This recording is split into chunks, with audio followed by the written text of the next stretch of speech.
Blair Witch attempts to do for the 1999 experimental horror film what Creed and Star Wars: The Force Awakens both achieved last year: resurrect classic stories by essentially retelling them, with an eye toward satisfying the modern audience with a few extra $1 million of studio polish.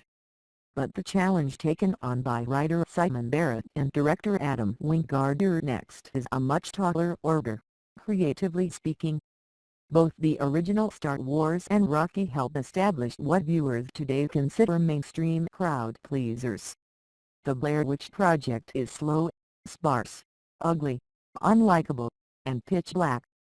Cultural opinion of Daniel Myrick and Eduardo Sanchez's ridiculously profitable $248 million worldwide on a $60,000 budget found footage movie is still somehow split between boring and horrifying.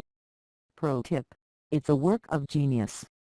So all Barrett and Wingard had to do was make a fast-paced slow burn with scares laced throughout, create generally likable characters who constantly bicker with each other, and show restraint when it comes to the central mystery, but don't be too ambiguous.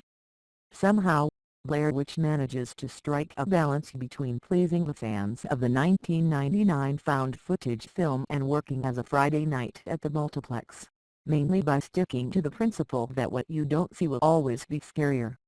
The action picks up in 2014, 20 years after the disappearance of Heather Donahue, Josh Leonard, and Mike Williams somewhere in the Black Hills Forest in Maryland. Heather's brother, James, believed that he's found evidence that his sister may still be alive somewhere in the woods. Armed with an array of 21st-century camera tech, including a drone and earpiece cameras, James and 3 friends head into the trees, where suffice it to say things get spooky. Anyone familiar with the Blair Witch Project already knows how the new film is structured. The group gets increasingly more lost as the scares get bigger and bigger.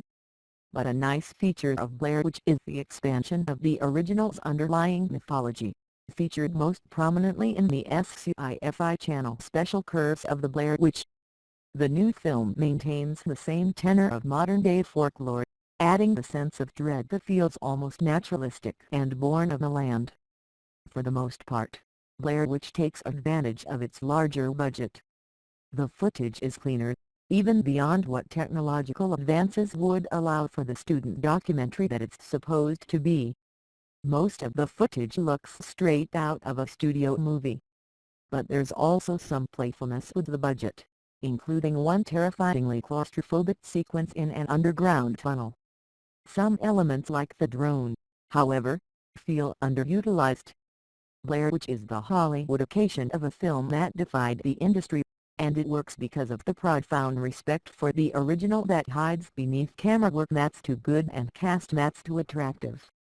It is slightly discouraging, though, that this is essentially the closest Hollywood could ever come to making something as odd and truly haunting as the Blair Witch Project.